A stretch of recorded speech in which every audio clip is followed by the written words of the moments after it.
What we do here is go back. This is Blade Seed Studios and my no BS guide to Call of the Dead 2.0. Let's hop right into it. I start out my first few rounds collecting points around 4,000 to 5,000.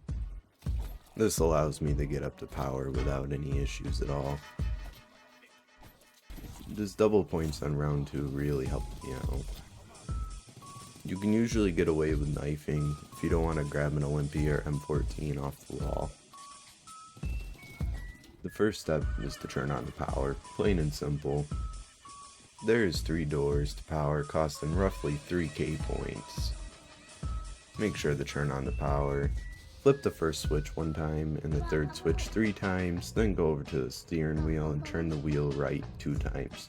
Now run over to the lighthouse. The only door in the way costs 750, so run right to the steel door underneath PhD flopper. Step 2 is get the fuse. Knife the door to start the Easter egg steps. A fuse will now spawn upstairs.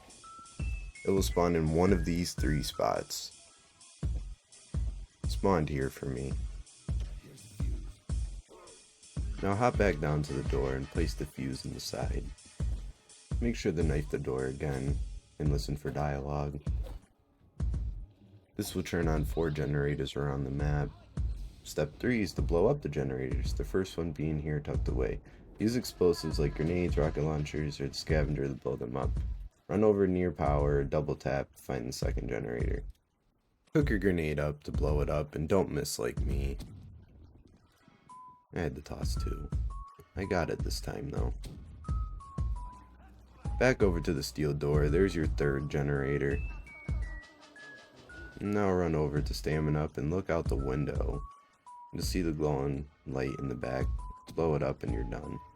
Run back to the steel door and give it a good old knife. Step 4, locate radios. Now we have to find 4 radios that are on the map. Pressing them in an order starting underneath the power room, you will hear static from a radio when pressed. The second radio is near stamina. The third radio is on the Titanic ship. Finally, the last radio is right next to the steel door. And yes, you have to press them in this order. Now we will be looking for paper pieces on the ground with numbers and colors on them. The blue note is next to the dial in the lighthouse. The yellow note is near Juggernog, here on the ground. The purple note is in the buoy near Double Tap.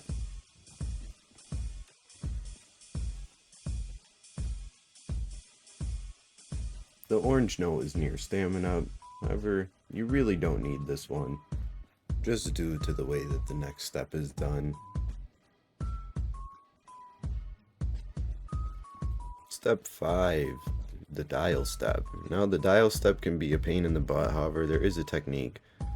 In order it goes purple, yellow, blue, orange. Starting with the purple dial, turn the dial to the number that was on the note. Run up to the yellow next, turning it to the number that was on the yellow note. Next in line is the blue. Once again, rinse and repeat. Switch it to the note's number. Completing this gives you an audio cue and a green beam in the center of the lighthouse. Make sure to get the VR11. It's required for the final step. Step 6, VR11 step. Shoot a zombie with the VR11 at the bottom of the lighthouse. It'll go running into the beam. Make sure to have a scavenger or a ray gun for the human being sucked up. Shoot the human until he's knocked down, and he is tough, mind you. Once the human is sucked all the way up, a golden rod will drop down in the center of the beam. Pick it up. Now you will need to run over and give the golden rod to Richtofen. Bring it over to the steel door on the left. There will be a tube that'll suck it up. Don't forget to knife the fuse to get your Wonder Waffle.